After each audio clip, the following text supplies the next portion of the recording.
topic we're digging into this month, folks, is collaborative leadership. And we're doing that because it's been a very popular topic and people do want to dig into it more. But I will say that it's just the like nemesis for so many organizations who aspire to have better collaboration, know they need better collaboration, and year after year after year, they look back and go, still haven't got it, still not doing it. So it's not as simple as just lining up and doing it. There's obviously a lot more to achieving good collaboration. And then as a leader, how you lead collaboration, and especially today in a virtual world, how do we really do that now effectively? Because it's a bit like change management. When I studied change management years ago, the principle of change management is that 80% of change efforts fail, 80%. And yet we have models for change management that we still use, and they're the models that we're saying don't succeed 80% of the time. So it just beggars belief to me that we're not digging into these areas to go, well, let's try a different approach to change. Let's try a different approach to transformation. Let's try a different approach to collaboration, because the ways that are typically being used don't work the vast majority of the time. So we're going to, we talked about that broadly in our last webinar, but today is what we call our ID Masterclass. And I can see even with the faces on the screen, you guys are, passionate ID champions. You've already done a lot of study and had experience in this area. And so I know you love digging into the nuances of this space. So we will keep it sort of dialed up at that level out of respect for those of you who are quite skillful and experienced in this area. For those of you who are newer, welcome. I'll explain some of the protocols of our program to you today in a second. But if any of this is a little too sophisticated and you want to dig into it afterwards, and walk it through a little, at a different pace, like reach out to me or my team and we'll very happily spend the time with you. So these webinars are free. We do them every month.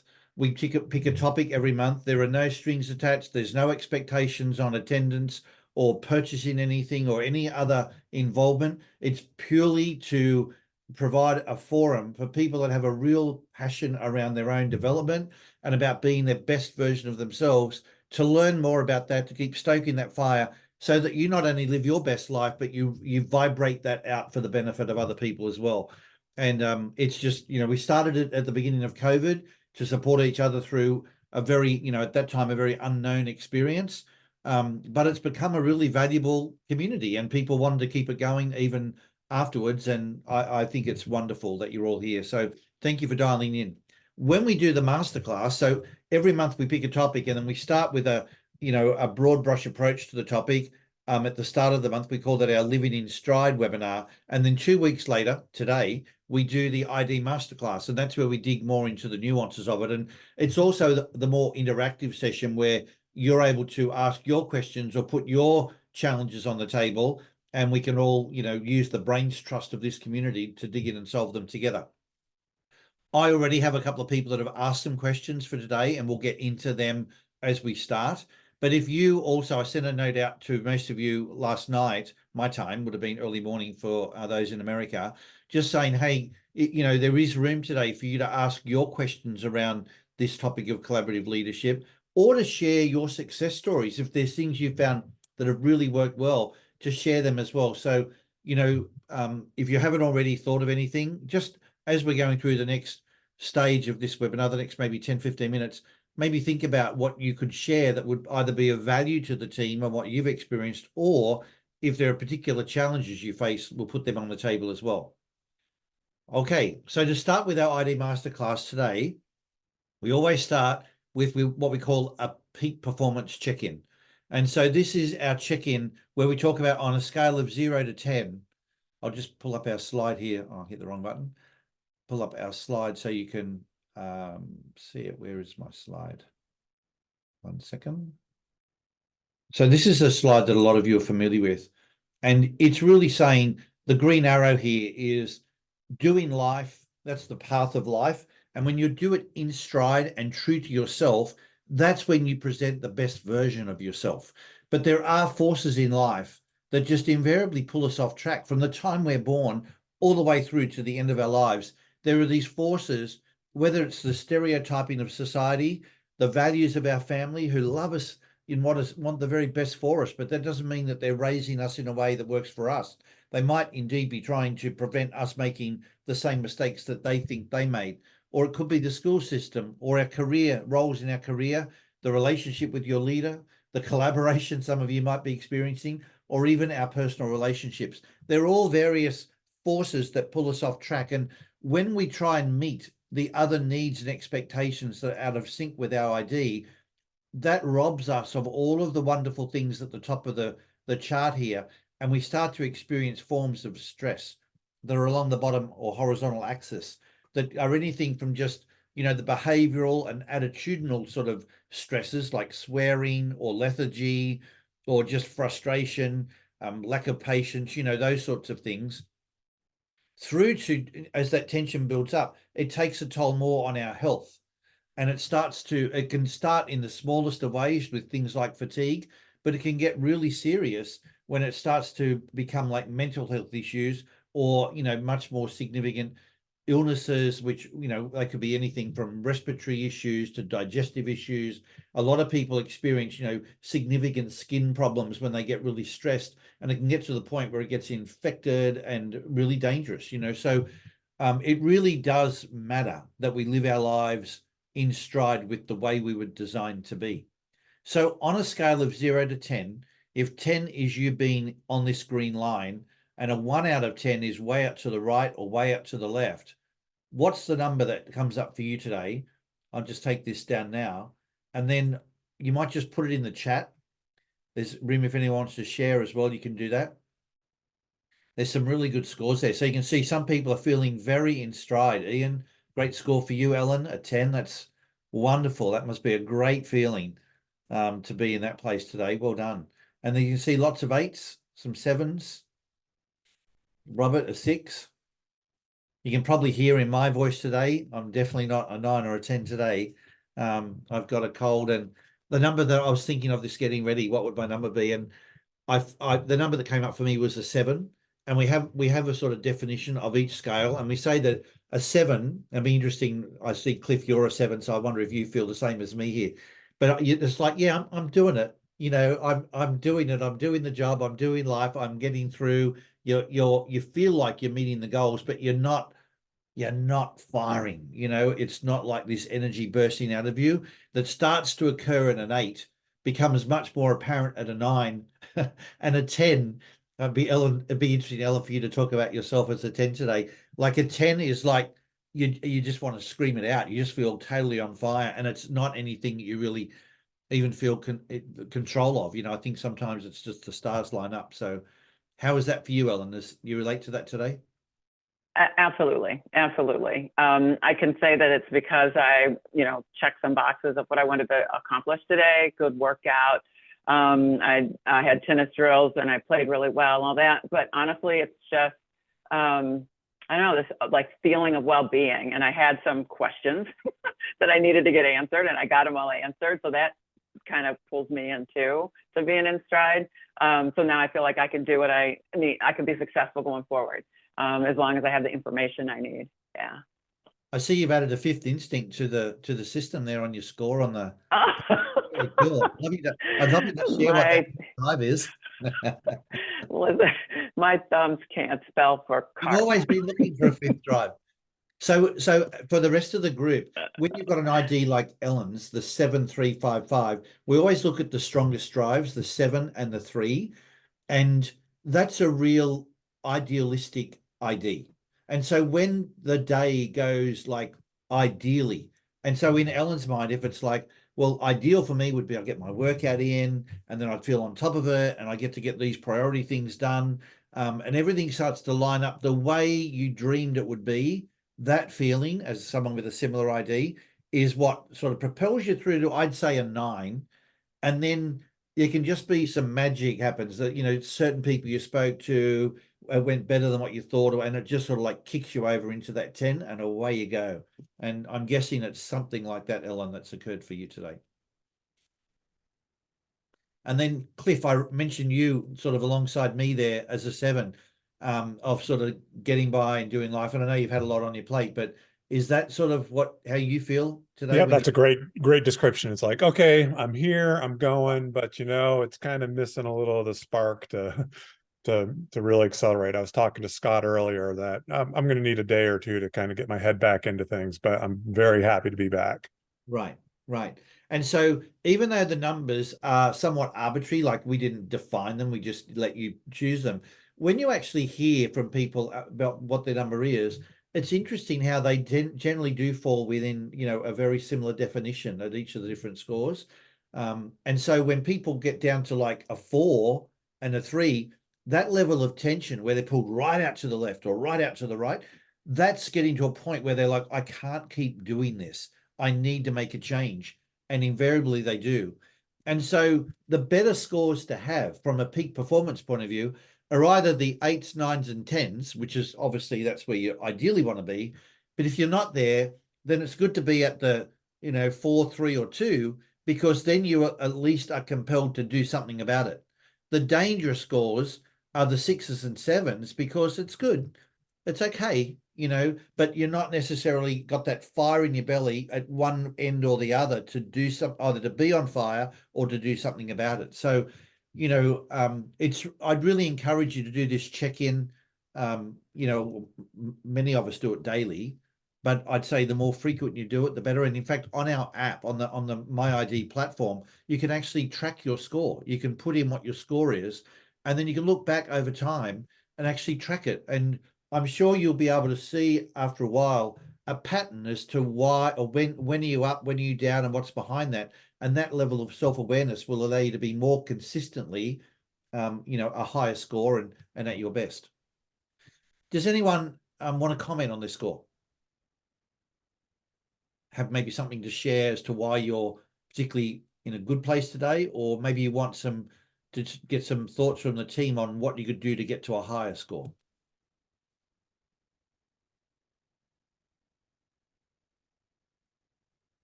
Nope. Can't see anyone's mouths moving.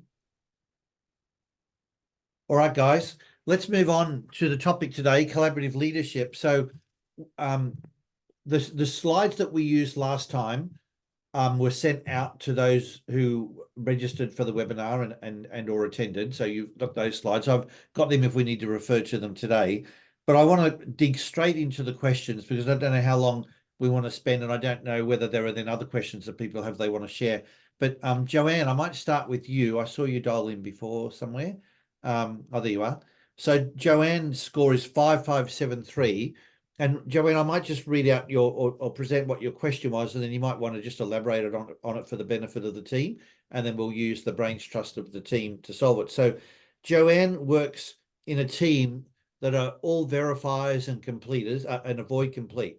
So here's Joanne as a strong completer, working in a team of verify. I've had people say working in a sea of verifiers and avoid completers.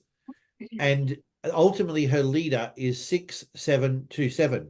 So a 2 incomplete. So you're all these people very opposite to you, Joanne. So would you like to elaborate on that and what you'd really like to try and achieve by understanding the different dynamics? I would really like to see if there's a way that I can help them more. It seems very difficult for me to come to, to show up to a meeting or something and for them to be open to doing something different, because it's literally, my team is like, I think it's 72% or something like that, high verify. So I wanted to see if there was something that I could do to help that. What is it you're noticing that you feel needs help? I feel that we spin our wheels a lot. Like we hit something head on, and all of a sudden we're in the wheel and we're just spinning like a hamster. Like we have to revisit things a lot to come to a conclusion. I'm sure there's a lot of people that work in a very similar team that could relate to that dynamic. And so for someone with your ID, that must drive you nuts that it doesn't get completed. Nothing sort of arrives, right? No, and there's probably, I think if I remember correctly, there's two other people that at least one other person that has a higher number in the complete area. But even that person has said, you know, that's why I ask these questions when we're in meetings, because I want us to kind of make a decision. I want us to get to a point where we're not going backwards and changing things because, you know, all the time for this different reasons. I'm just going to share something with you that this is what someone said to me the other day about their avoid complete team culture. And so this is exactly what you're saying, Joanne. We talk a lot, we share opinions, we say what we need to do, but we don't actually make real decisions. Yes. Yeah. Yes. And from there, I would add, and they, you know, later they don't follow through on whatever it is, whatever actions they thought they were going to take, right? So I'd say the first thing to understand is this isn't unique to your team. It's because of the way the team is wired, and there are actually many teams that are affected by this as well. So solving this for you and your team isn't, you know, it would actually be really helpful to many other teams as well.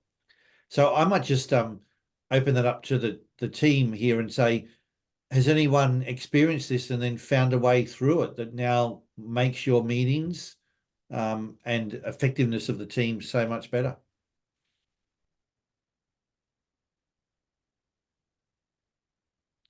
And there we have it.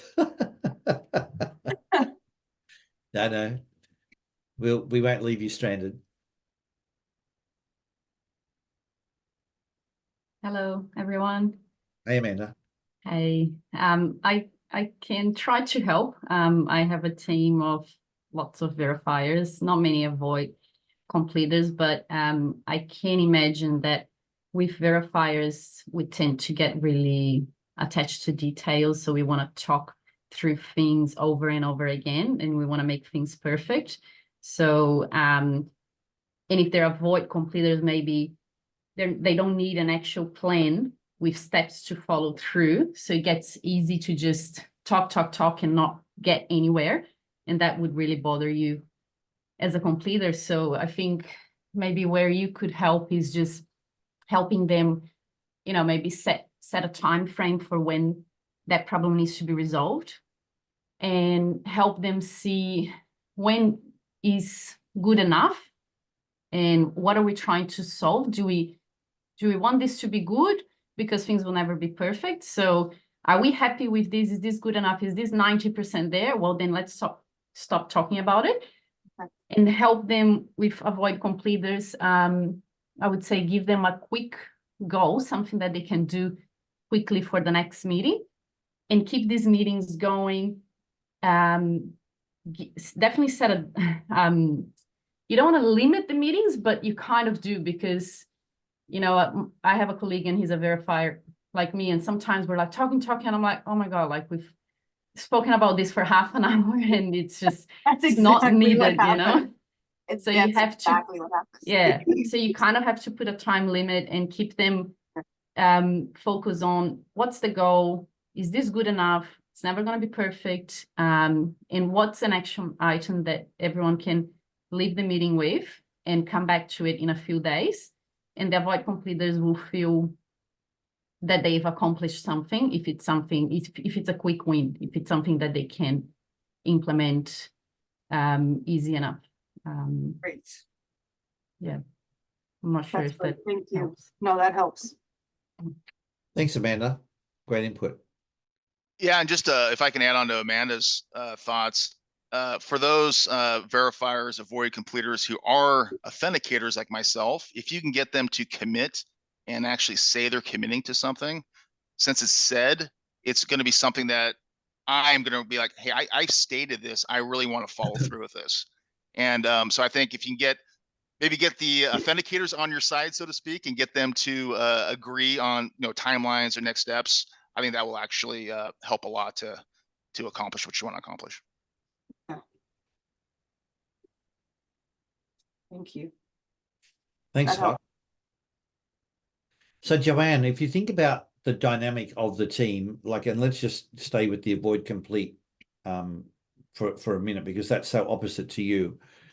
One of the things that happens for that ID, and it's just exacerbated when there's many of them, is they're very quick to jump in. whatever, they just jump in. There's not necessarily all of the prior either thought or pre-work getting ready. They just jump in. So they're all quick to put their opinions in. But they very easily forget that, like you might look at it and think, guys, we talked about this 3 months ago. In the moment that they're jumping in, they're not thinking about 3 months ago, 6 months ago, or they're just dealing with what they see in front of them right now. And honest to God, they're oblivious to the fact that they dealt with it before. I'm one of those people. And the number of times I've had completers say to me, Paul, we've actually got a precedent on that. We've already dealt with that. And I'm like, seriously? And like, yeah, remember this? And as they explain it, then it comes back to me. But in that moment, I don't recall that we've actually dealt with this before. And so if you look at your talents, you're really good at recall as a completer. And so one of the things you could do for them is to remind them. Just that will be like shocking. And they may not get shocked the first time, but when you sort of keep pointing it out, they go, firstly, you're really valuable on the team for doing that. And you're bringing your talents to the team then. But that will start to really, I guess, make a point to them like, wow, we do have an issue here, don't we? That we tend to keep revisiting stuff that we've had before and we spin in these conversations. So just reminding them before they just jump in will be hugely beneficial. And it also establishes your value in the team, because that's where you're really different to them.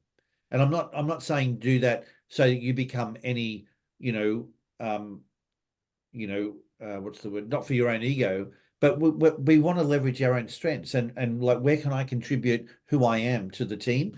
That's a great way for you to contribute that. Thank you. Yes, that makes a lot of sense. And then I would just add one more point, and this really works for the verify side as well. Having some type of framework, like a straw man, like don't let them, to the extent that you can, don't let them start a conversation that doesn't already have some type of pre-work done on it. If someone brings a framework to the table to say, this is like just a draft, or this is an outline for us to talk through, I'm hoping it's like maybe 80% on point, but there's probably things that need to be changed. The whole lot might need to be changed, but it gives them something to talk to. And that gives, it does a lot for stopping them going off on all sorts of tangents and just having a free for all around opinions, right? So that's a good discipline for avoid complete teams to have, is we don't talk about something unless there's a framework to talk it through. And that will help enormously for more effective collaboration. So bringing it back to the topic of today, I've got you, Jill, where we've got collaborative leadership. A great way for you to lead the collaboration then, for those of you similarly, is to say, guys, we know that we're vulnerable to wandering off on all these tangents. Let's have it as a protocol in our team that we have a framework or a straw man, for how we discuss and resolve these issues. Now, there are more things that you can do as well, but I'll just stop there because I know, Jill, you had either a question or a comment you wanted to make, and maybe others too. Yeah, what came to my mind is the design of the meetings themselves. That like are the objective, is there an objective clearly defined before going into it that everyone can kind of wrap their heads around beforehand, that kind of meets, anyway, it kind of helps people coalesce a little bit around that. And even how the agenda is organized, and just that can be very satisfying. It seems like it would be satisfying for the avoid complete, because each agenda item, if you can tick this off, that's a short little win. That's a small step. And I'm thinking that the use verify also just like the clarity of the task and the structure. And I'm not quite sure if that's a use verify thing, but that's, as a newcomer to it, that's coming up for me as a possible thing to focus on, and including action planning, like building that into the agenda for the end of the meeting. And so there is a clarity, and like that meets what the other man, I can't remember who it was, who said that about use authenticate, the people who will then commit to something at the meeting. Thank you, Jill. Thank you. Yeah, great points. Now, for the benefit of the class and to take it one step further, so this is to make it a little more advanced. So many just like there's this urge to want to jump in and just start having a conversation, there is also an urge to jump out. And the jumping out is, okay, we're done now. We're on board with it. Let's what time is it? How long? Oh, we want to finish that now. And they'll make it sound like we've got to finish it because we've got to stay on track with the agenda. They don't care about the agenda. What they really wanted to do is exit. They want to get off the topic, right? And so one of the things that you can do as a completer is if you said to them, guys, we haven't actually finished it yet. We haven't made a decision. So by all means, take a break because that gives them a chance to regroup. But we need to come back and we need to flesh this out because otherwise we've just wasted the last half an hour. And what you could do that's really helpful is play it out because so many avoid completes will feel like we made the decision because we just agreed, didn't we? We agreed we're going to do it, right? So they think they're done. But when you play it out as a completer, they haven't laid that path. And once you play it out, you'll show them all sorts of conflicts and confusion that's going to occur probably by their people who are trying to implement it. And they will realize then that there's a lot more things that need to flesh out as a team before they go and try and take it forward. So, just be conscious that there's this drive to get in and get out, and you need to sort of hold them to the wheel a little longer and flesh it out. But if you play it out and you show them what you're seeing, that will make it more real for them. And that will then give them the sort of awareness that, oh, wow, okay, we do need to stay with this and follow it through. So typically it means you do less in a meeting, like you have less topics, but you stay with, instead of say 6 topics, you might have 2, but you stay with them for longer and get them resolved. Paul, I was going to say one of the things that I'm seeing a lot with some clients I'm working with is that they have back-to-back meetings as well. So they actually don't, if they haven't had time to prepare for the meeting, they're sort of lurching is the word I use from one meeting to a next. And of course, they don't have the time to resolve the issue because we've got to get to the next meeting. So what do? We put another meeting in. And it just this perpetual cycle of, more meetings. And I'm sure you're saying that, Joanne, is just like as a fellow news complete, we've done this so many times, but we've never actually, and so that's where I think the structure of meetings really is critical. I've been suggesting to the team, even questioning what meetings they're in, shorter meetings, building in prep time before the meetings, sending out, as Paul was saying, documents in advance to review. All of that will actually really enhance the time you've got together. Yes, that happens a lot with our team, that they'll have a meeting set and they're like, I only need 30 minutes, but because they all talk so much about the thing and don't come to a conclusion, immediately as soon as that meeting's over, I'll get can you schedule another meeting? Because we have to follow up. So that is constantly happening with this team. So if I just to a lot of the ID people like in Link Up and ID on the call, when we had our conference last year and we worked through a lot of our actions, and we remember on the last day was where we had time to just go through and talk our action plan, and we stayed with it for, it took like half a day to work it all through. But that was as much as that was somewhat unnatural, because there's a lot of avoid completes in our team, me included. It was very obvious that we would need to have that extra time to sort of stay at it and bring things to a conclusion. And it was so helpful. And we all walked away feeling so much more confidence about the year ahead because we had a more legitimate action plan. And I promise you, if you do something like that in your teams, it'll be that same feeling of confidence will flow as well. So this has been a great example, Joanne. Thank you for raising it, because it shows you when you learn about ID, it's one thing to understand the IDs and say, oh, we're really different to each other and we've got a team of verifiers or avoid completes. But the point, Alona, you make this a lot, is what's the so what? Like now that we know that about each other and it can explain why some of the issues are there, that's all very well and good. But what do we do about it? And that's what I love about the ID is it shows you how you can address these issues in stride. You're not asking anyone to hold back and be less of who they are or, try and be more of something. It's actually using your strengths to then combat some of the vulnerabilities. And it's very cool. It's a great example. All right. Anything else, Joanne? You good with that? Was that helpful? That was very helpful. Yes, thank you. Good on you. Good on you. Thank you. So the second question I had sent through was from you, Steve. Steve Johnston, you can see on the call there, 6572. Welcome, Steve. So you raised a really good question about this, the new work environment of work from anywhere, and how do we get collaboration happening in a way that inspires people when they're all quite fragmented physically. I think that's what the essence of your question was. Do you want to maybe speak to it, Steve, so we can use then the benefit of the team? Paul, can you hear me? Yes, we can. Well, as I just got some headphone issues this morning.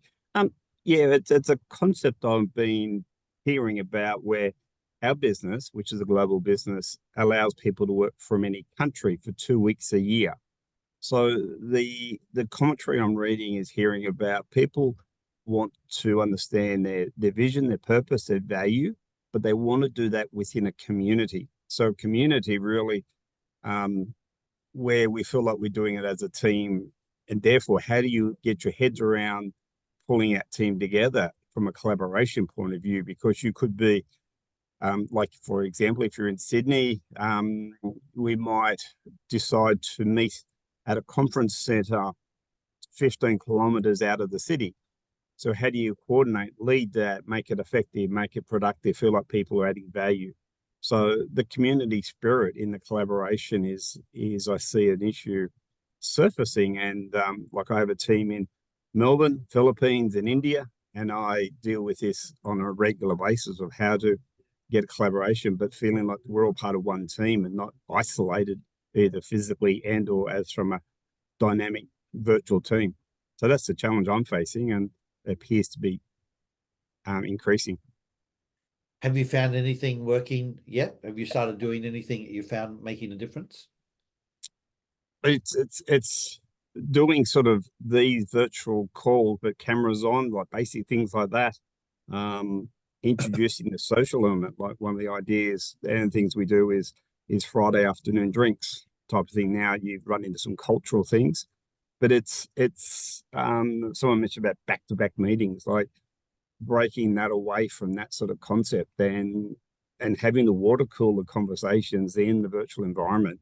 But it's you've actually got to work at it, pay a lot more close attention to people's anniversaries and birthdays and other things, and bringing that social dynamic to the table. And we've been doing some of that stuff. Well, I think you've hit the nail on the head on what I've experienced. You've got to be much more intentional about it. There are certain, you just think about the fact that people came to a physical office and you got to see each other. It just meant that there were times when you're walking down the corridor together or off to lunch together, or you bump it, it just facilitated that sense of connection. And there's so many wonderful things about working virtually. But the part that's missing is the connection and the sense of belonging. And so we can get it. And I think our team, I feel like our team does a fantastic job of doing that, but it's done with real intention. And the intention includes not just paying attention to birthdays and so on, but the cultural differences and the time zones, so that you do accommodate for everyone in that meeting, not just the people that are physically near you and so on.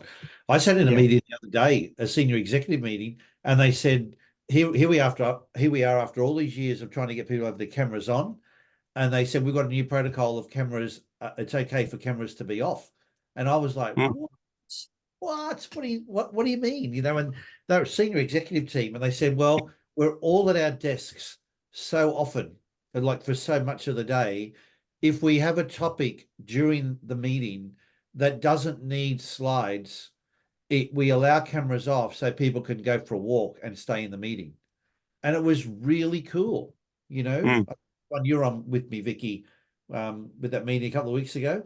And when we get to where it was like an all-day meeting, but done virtually, and there were certain parts that were they were designed intentionally to be a verbal discussion, not a slideware discussion, so that people could then have a physical break from the screen and go and just walk around the block or do whatever they needed to do.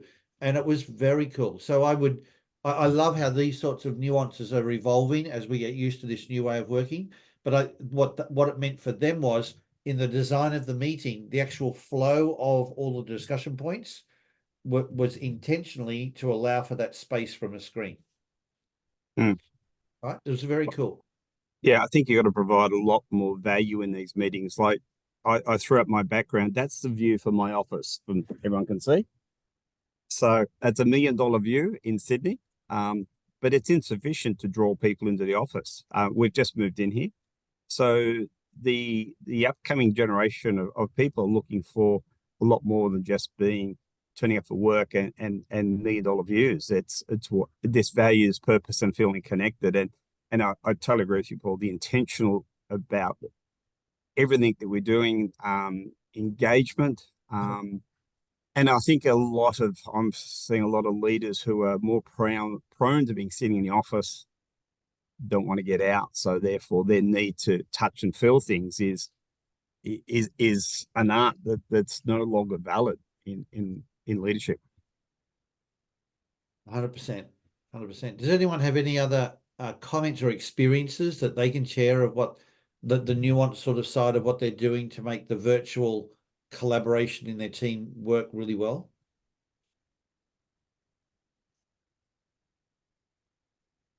Hi, Steve.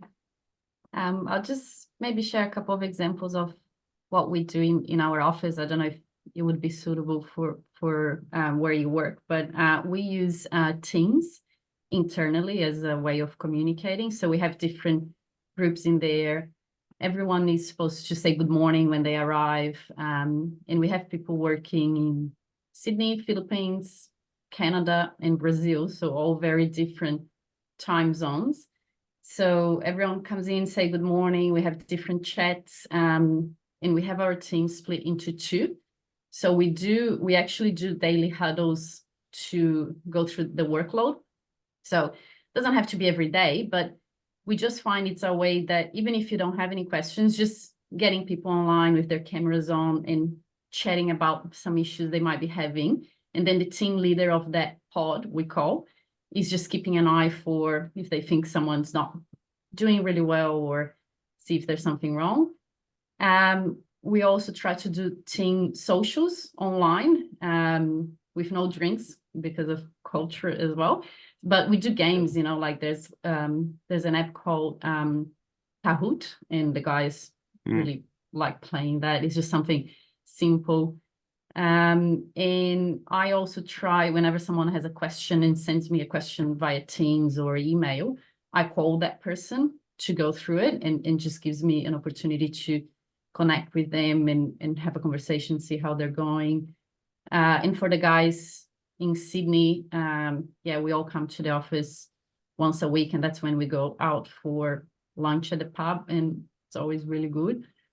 But yeah, it's hard when people are overseas, especially because not only cultural differences, but like Paul said, you need to be mindful of the time zone and make it work. And sometimes can be a bit awkward to have a team social online because everyone's muted. And so there's a lot of effort sometimes trying to engage and find a subject and, how's this going? Or it's this public holiday in the Philippines. What are you guys going to be doing? Or, the weather, whatever. And so that is hard, but I always find the guys always have really positive feedback about these meetings, and they feel really like they're part of the team.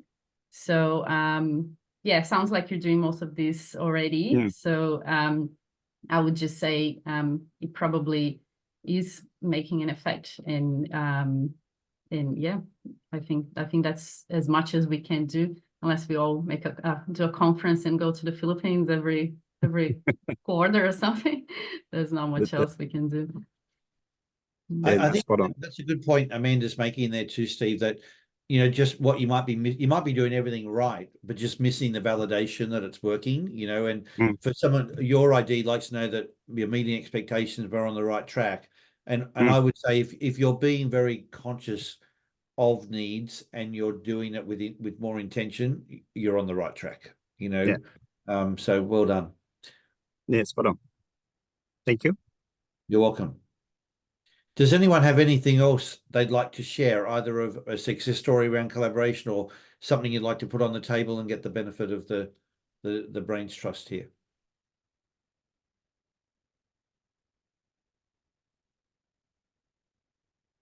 Judy. I just wanted to comment on what Amanda said.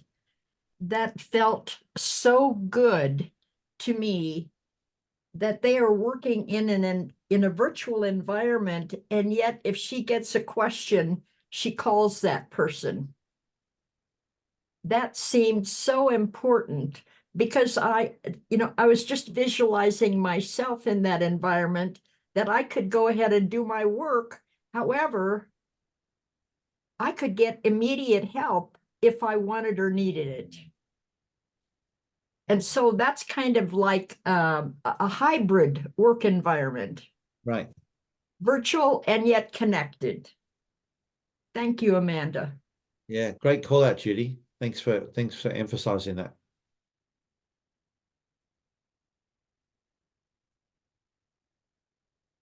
Anybody else?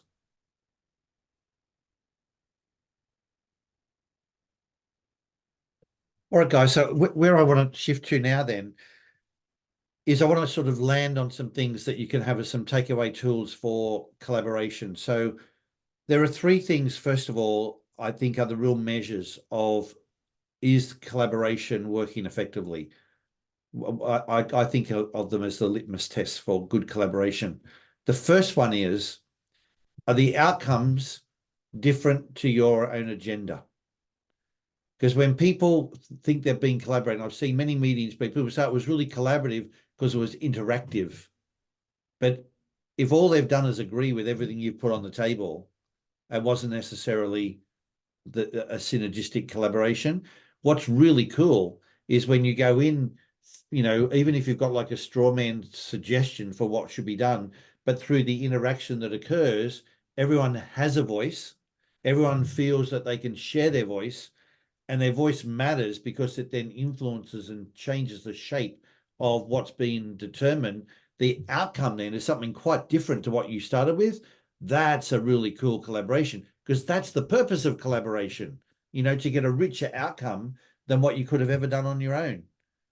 And so I think that's one of the very simple measures of an effective collaboration is the outcome different to the agenda or different to the intention? The second thing is trade-off discussions. Trade-off discussions are what so many people avoid, and you don't actually have a decision until you've got into the trade-off discussion. So trade-off is, so what this means then is this, and it's only once you start playing something out that you realize the ramifications of the decision. And if you don't sort them out now, they will derail the execution of the decision.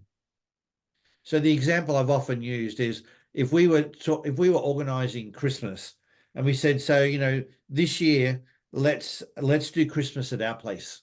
Let's change up the family routine. It normally goes, 1 year here and 1 year there, but let's just have it at our place this year. And that sounds like an easy thing to decide on until you play it out. And you go, so what this means is that, we won't see your parents at all on Christmas Day. Oh, I didn't realize that. Oh, okay. Well, hang on. Let's come back to the decision, and we need to revisit that decision, and then you work that through, and it's like, okay, now we're our own family now. We have to. So who's going to tell your parents? You tell them. No, you tell them. Okay, let's come back to the decision. So until you start playing out what the trade-offs are, the ramifications of the decision, and you deal with them, and you've agreed on those, and frankly, even taken action on them, the decision isn't really a decision. And one of the questions that comes up in teams around decision making for collaboration is, when is a decision really a decision? Because the minute we try and execute, things come unstuck. I can tell you, they'll always come unstuck until you've played them out and you're all okay with the ramifications. So that's the second point. And the third point that many people duck and weave, or I think they don't realize that it's actually a vital protocol for collaboration is disagree and commit. The default protocol of collaboration is consensus, because when everyone has a voice, there's this human, I think this human sort of element that sort of goes, well, if everyone's got a voice, we should try and accommodate everybody's voice. And so there's a natural desire on the part of a collaboration leader or within the team to try and find an answer that accommodates everybody's perspectives or needs. And you're going to go round and round and round trying to achieve that. So consensus is not the goal of collaboration. That is like the derailer of collaboration. And that's something to really be discussed as a team and agreed as a team, as one of the high performance protocols that the team needs to embrace. So getting to a point where you go, we as a team make decisions where not everyone is going to be on board. Like, it's not going to accommodate everyone's perspectives and opinions, but we will, when we agree and we commit, and then we all get behind it. We don't say, oh, well, it's not what I wanted, but it's what the team decided. That's not a commit, right? So it's we agreed. And that is something that needs to be worked through as a team. But before you can really get that protocol in place, you've got to have a foundation of trust and respect and cohesion and safety. And that's the role the ID plays, because the ID helps people get each other and creates the environment where people feel safe, that although they've got a different perspective, they can put it on the table. And even though they might not get their way, there's still a sense of respect around how it's being dealt with, rather than them feeling dismissed. So don't just go in and say, all right, we've got to have a protocol of disagree and commit. You've got to put the foundational work in place of that, human element layer, trust, respect, safety, and then you can actually get that protocol to work. And that's the role that ID plays. So they're the three things: agenda different to outcomes, trade-off discussions have to be worked through, and the protocol of disagree and commit, not consensus, is crucial. Any questions before we move on? Do those things resonate? When I saw a lot of nodding heads, but when you think about your own experience with collaboration and what the typical derailers are, people go, well, we've collaborated, but it's not really working. What is missing? I can tell you from my observations and working with teams, that's what they're like, the critical things that stand out for me. And I think I could see a lot of connection there when people were nodding, that seems to be your experience as well, right? So when we're out there working with teams, whether it's our consultants or whether it's, you guys working on the customer end who are in teams, just know that if you want to be an enabler of good collaboration in the team, they are the things that will make the difference. All right. The next thing I want to talk about with collaboration is, I said before, one of the sort of derailers is consensus rather than disagree and commit. The other thing that you'll find is that people, where they think they're collaborating well, it's normally with people that they know and like. So they might be collaborating, but it's just with a safer community of people. It's not necessarily the entire jigsaw puzzle of people that they need to be collaborating with. And one of the things that I've found really helpful is for them to specifically jot down who are all the people I need to be collaborating with, and then do a heat map. So a heat map is, what's the quality of those relationships? How well do I know these people? How easy is it to approach them? How significant are they to my day? And when you then look at, let's say there's 25 people on that list, they won't know all 25 that well typically, and they won't have a green, meaning an A-grade relationship with every one of those people. And it will highlight for them where they maybe need to do a little bit more work. And some of that work starts with just understanding the way that they're wired. So again, that's where ID can help, is just sort of going, well, do you even know their ID? Do they have an ID? And if they do you know what it is? And have you actually thought about that? in the way that you might approach them and build that connection, and then learn more about their world. And I've done that recently with some people I've been coaching, and it was actually quite shocking to them. You know, they thought that they were collaborating well, and the point is they are in some parts of their ecosystem.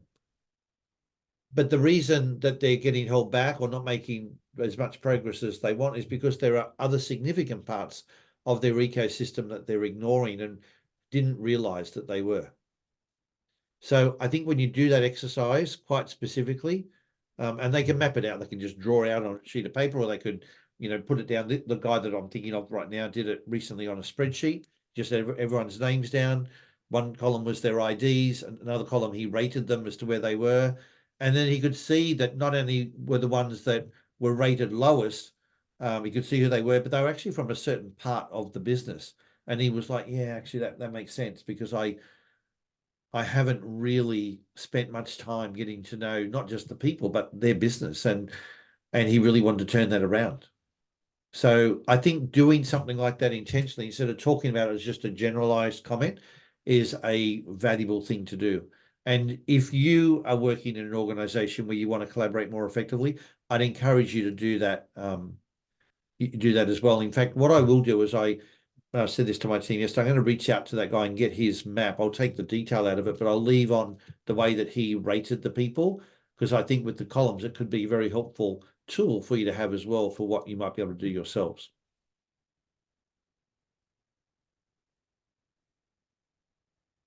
Any questions? Has anyone done anything like a stakeholder mapping as a way of, being more collaborative or expanding their collaboration world?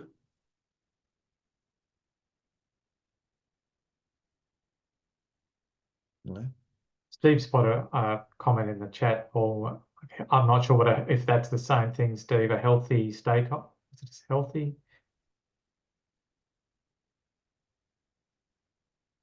Yeah. Same thing. Yeah. Okay. Phyllis, I saw you look like you're going to ask a question or make a comment. Absolutely. Like, I think that's one of the things is just we do tend to collaborate well with those people that are like-minded that we like. And for me, if I'm not getting any disagreement, I want to reach out to that person that's going to disagree. And Cliff will probably laugh a little bit, because that's where you kind of pressure test it. And then you have to articulate it to someone else.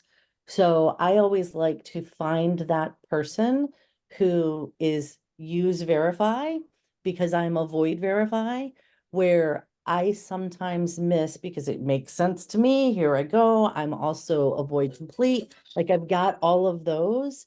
And it took me a long time in my career to realize that the use verify was not attacking me. And so it was a lesson I learned early on that then morphed into, how do I collaborate well? And it's by getting those varieties and those different IDs. And then that's naturally allowed me to kind of reach across the aisle. And I know now, hey, if I'm getting nods from everyone else before I go and present to that senior executive, I want to get a couple of not quite rights, because then I know I'm really speaking to everyone. So there's a lot to unpack in there, but it really talks to, if you're getting too much agreement, find your disagreeer. So Phyllis, great point. How does someone with your ID as an avoid verify, how do you deal with that contention? Because there's so many avoid verifiers that would say that they're conflict adverse, and they see what you're suggesting as something. I get it. I can see the logic of it, but they don't really enjoy that type of debate. So how have you reconciled that in your mind? And then I can see Angela's got a question that she'd like to ask her too. A deep breath and Okay. some self-talk that always says, this person is trying to make an awesome person more awesome. So for me, it's very much taking down that natural and really like getting that very human, animalistic, like that panic down. And then I know I can open and hear it. And whether I know the person's ID or not, if they're asking those questions, I go, oh, they're just use verify. They're not attacking me. Now, there have been times that people have been attacking, but I just use that because then I come across as more fully in control. I'm not answering in a way that comes across as defensive. And then it really kind of really serves the conversations well. So it's really about managing my own stressor, which I never realized very early on, that it's just my natural instinct is to avoid all of that. So I just know I'm going to get red in the face. I am going to get a little sweat, like there's going to be sweaty palm. All of that's going to happen, but breathe, because it's not reality. It's just my natural instinct. It's so good. It's so good what you're sharing. Even the point about, seeing it as it's where how to take awesome to be more awesome rather than something wrong or broken to be better. I mean, just even the way you've framed it in your head so it stays in that very positive mode. And yeah, I think it's really awesome the way you've said depersonalized in it. So it's just their ID. It's, I think the fact you've done all of that has then allowed you to be more resilient for those discussions that are really valuable to have that debate. But so many people with your ID, meaning avoid verify, it's like they would love to do what you're doing, but they've never successfully built like an armor that they can have. I think what you just shared for those people on the call that are avoid verify, that is really cool that you've with what you shared there. Thank you. Angela, what about for you? Had either a question or a comment? Would you like to share? Yeah, sure. Hi, everyone. It's a comment. I could not agree with what was just said more. Reaching that point through the benefit of ID, of recognizing who you need and seeking them out to make sure, especially for me, I worked in an organization that was strongly use verify and pretty strongly use complete and avoid improvise. And when of course, the respect has to be there, right? So that's kind of the piece. But when I found people who, for example, were avoid improvise, and we connected on some level, they sought me out and I sought them out to make sure that, I didn't miss anything. They were being more expansive and not kind of too focused on what could go wrong. They wanted to push themselves, and I wanted to find ways of making the big dream that I have actually happen, right? And so they would help me to do that. And so very similar to what was just described. Excellent. Thank you, Angela. Thank you. Guys, great input from everybody. We're now out of time. This has been a really great session to dig into this topic that I know is still such a challenge for so many people. But I hope what we've shared today, and as you reflected even on your own ID, you've seen some ways that you can take this forward and make a bigger splash in the world, and especially with the people that you're collaborating with. So thank you for being here. We look forward to seeing you next time. Have a great rest of the day. Bye, everybody.